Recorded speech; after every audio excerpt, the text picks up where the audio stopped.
Semua yang Anda lihat barusan hanya sebagian gambar dari indahnya kemajuan Indonesia dalam 8 tahun terakhir. Saya sendiri hanya pekerja biasa yang senang jalan-jalan keliling Indonesia. Dan mungkin pengalaman saya tidak cukup untuk menilai. Tapi, melihat dan mengalami semua perubahan ini, saya jadi berpikir, kita bisa mengejar ketertinggalan dari negara lain. Semua ini karena permainan gas dan rem yang handal, navigasi yang luar biasa, serta semangat membaca kondisi. Infrastruktur besar-besaran yang dibangun bukan tanpa alasan. Sebenarnya itu untuk mengejar ketertinggalan. Memang infrastruktur tidak bisa dimakan. Tapi saya bisa merasakan pembangunan ini membuat saya menjadi percaya diri sebagai pemuda Indonesia. Transportasi massal diperbanyak dan dibenahi. Kendaraan listrik mulai digunakan. Kita didorong untuk ikut menjaga lingkungan dan melestarikan bumi.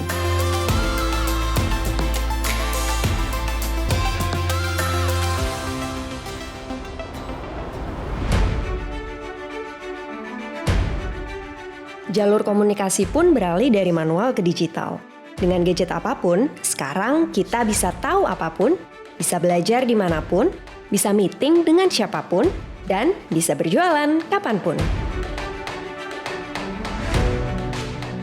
Tidak sedikit usaha kecil atau menengah yang sukses mendapat cuan dengan digitalisasi. Klik sana, klik sini, cek harga, send, lalu delivered. Barang sampai di tangan.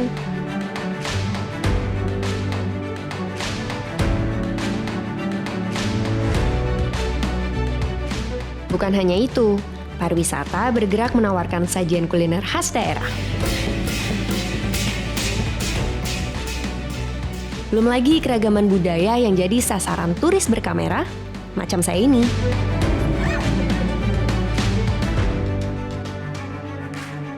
Delapan tahun berkeliling Indonesia, saya tidak pernah khawatir lagi.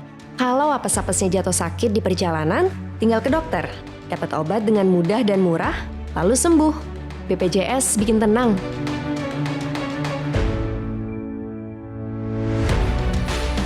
Oh iya, pernah suatu hari ketika saya masuk ke sebuah warung, ada beberapa pengunjung sedang membicarakan betapa bangganya menjadi orang Indonesia. Karena Indonesia tampil di panggung dunia mendorong perdamaian dan kesetaraan. Mereka bilang, mantap, we are back to the map. Saya tidak akan berhenti merekam kemajuan bangsa ini. Begitu juga apa yang nanti ditawarkan oleh Nusantara, ibu kota baru negara kita. Saya yakin ibu kota Nusantara adalah babak baru yang akan mengubah orientasi kemajuan Indonesia. Hampir satu dasawarsa kita membangun. Kita jadi punya kekuatan dan punya peluang. Kita hanya perlu cerdas menyikapi kemajuan yang sudah dirintis. Kemajuan Indonesia tidak boleh berhenti sampai di sini. Saya hanya salah satu perempuan muda Indonesia yang berjanji tidak akan berhenti membangun Indonesia. Karena masa depan bangsa ini ada di tangan saya dan teman-teman. Tidak ada keraguan, pembangunan ini harus diteruskan. Terus melaju untuk Indonesia maju.